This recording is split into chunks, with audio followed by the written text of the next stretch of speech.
Te amo, Deus, tua graça nunca falha, todos os dias.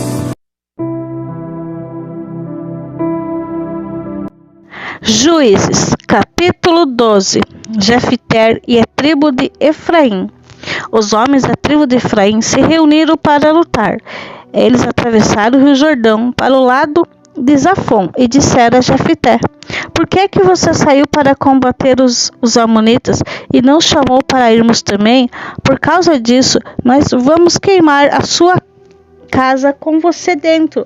Mas Jefté respondeu: eu e meu povo tínhamos uma briga, seria com os amonitas. Chamei vocês, mas vocês não me livraram deles. Quando vi que vocês não iam me ajudar, arrisquei a vida e fui combater contra eles. O Senhor Deus me deu vitória. Então por que é que vocês vêm agora lutar contra mim? Aí Jefté juntou todos os homens de Gileade. Eles guerrearam contra os homens de Efraim e os derrotaram. Fizeram isso porque os efraimitas tinham dito: vocês gileaditas que moram nas terras de Efraim e Manassés são desertores de Efraim. Para não deixarem que os efraimitas passassem, os gileaditas tomaram os lugares onde o rio Jordão podia ser atravessado. Quando algum efraimita que estava tentando escapar pedia para atravessar o rio, os homens de Gileade perguntavam: você é efraimita? Se ele respondesse que não, ele o mandava dizer a palavra Shibolete. Mas se ele dissesse Sibolete, porque não podia falar direito a palavra, então agarravam e matavam ali mesmo, na beira do rio Jordão. Naquela ocasião, foram mortos 42.000 efraimitas. Jefté, o gileadita, governou Israel durante 6 anos, então morreu e foi sepultado na sua cidade natal em Gileade, Isbã, Elon e Abidom. Depois de Jefté, Isbã, da cidade de Belém, governou o povo de Israel. Ele tinha 30 filhos e 30 filhas. Deixou que as 30 filhas casassem com rapazes de fora do seu grupo de família e trouxe 30 moços de fora para casarem com seus filhos. Isbã governou Israel 7 anos, então morreu e foi sepultado em Belém. Depois Isbã, Elon, que era da tribo de Zebulun, governou Israel 10 anos, então morreu e foi sepultado em Jalom, na terra de Zebulun. Depois Elon, Abidom governou o povo de Israel. Ele era filho de Reuel, da cidade de Piratom. Abidom tinha 40 filhos e 30 netos, que montava 70 jumentos. Ele governou Israel 8 anos, então morreu e foi sepultado em Piratom, que ficava na terra de Efraim, na região montanhosa dos Amalequitas.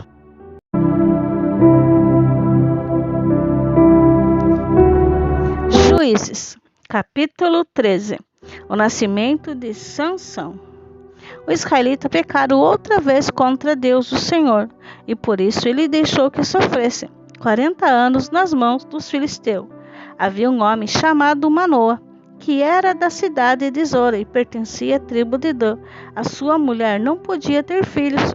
O anjo do Senhor apareceu a ela e disse: você não podia ter filhos, por isso nunca foi mãe, mas agora você ficará grávida e terá um filho.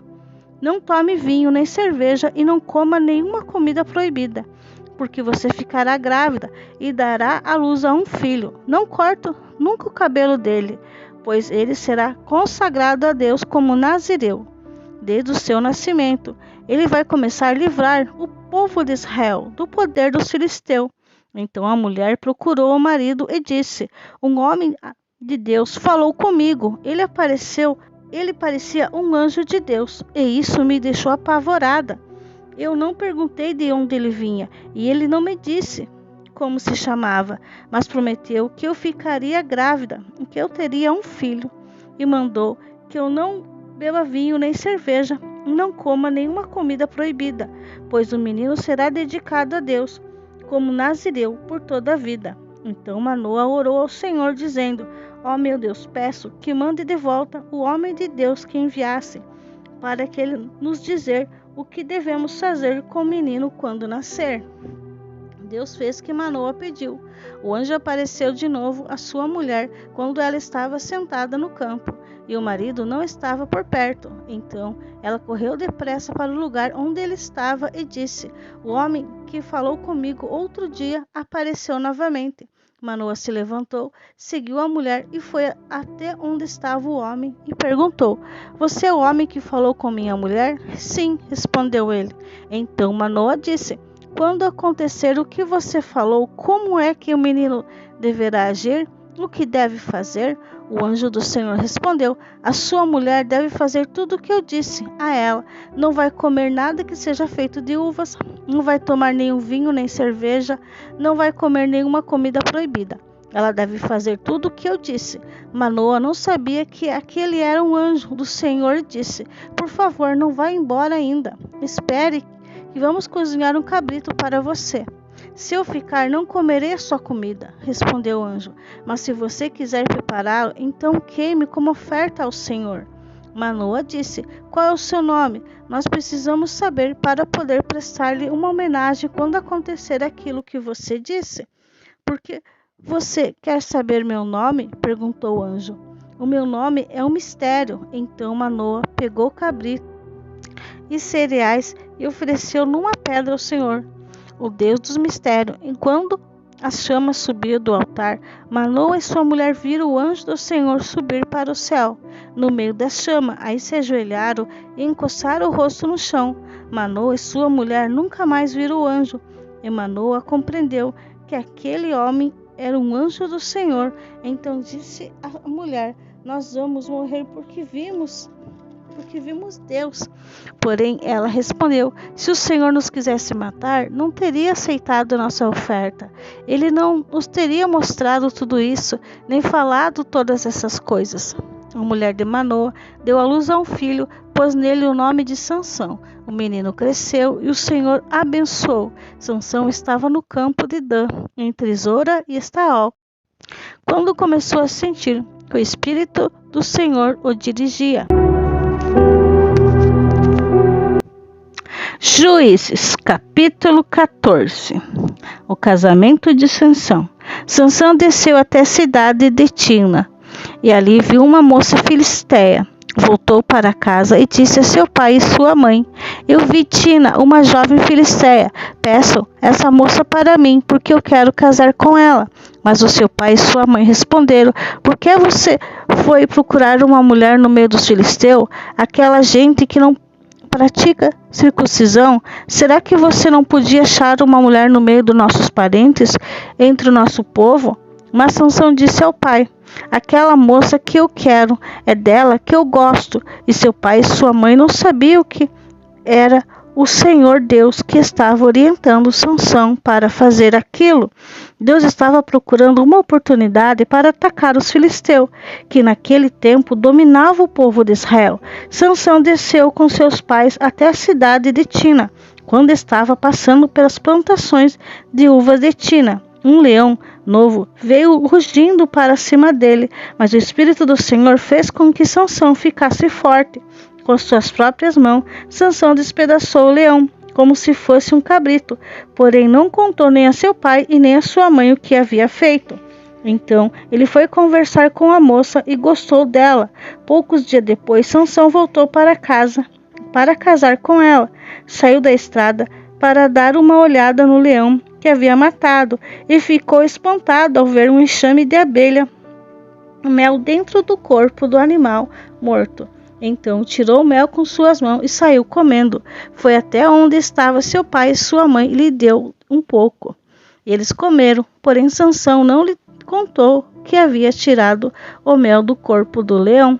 O pai de Sansão foi à casa da moça, e Sansão deu banquete ali, como era de costume dos moços. Quando os filisteus ouviram, trouxeram 30 rapazes para festejar com ele, e Sansão lhe disse: Eu tenho uma adivinhação para vocês. Aposto 30 túnicas de linho puro e 30 roupas finas, que antes que se passe os 7 dias da festa de casamento, vocês não me darão a resposta. Eles responderam: Diga, que adivinhação? Sansão disse: Do que come sai comida, e do forte sai doçura. 30 dias depois, ele ainda não havia encontrado a resposta para a adivinhação.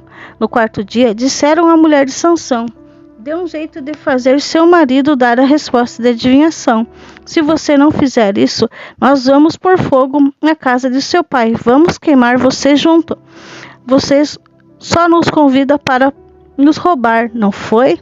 Aí a mulher de Sansão lhe disse chorando: vocês não me amam, vocês me odeiam. Você deu uma adivinhação aos meus amigos e não me contou a resposta. Eu não contei nem para meu pai, nem para minha mãe, respondeu ele. Porque acha que iria contar para você? Então ela chorou durante os outros dias da festa. No 7º dia, como a mulher não parava de insistir, ele disse a resposta. E ela contou a seus amigos. Assim, no 7º dia, antes de anoitecer, os homens da cidade disseram a Sansão: que coisa mais doce do que mel? E o que mais forte do que o leão? Sansão respondeu: se vocês não tivessem conversado com minha mulher, não saberiam agora a resposta. Então o Espírito do Senhor fez com que Sansão ficasse forte. Ele desceu até Asquelon e ali matou 30 homens, tirou as roupas finas que lhe vestiam e deu aos rapazes que tinham respondido à adivinhação. Depois voltou para a casa de seu pai, furioso com o que havia acontecido. A mulher de Sansão foi dada ao homem que tinha sido seu padrinho de casamento.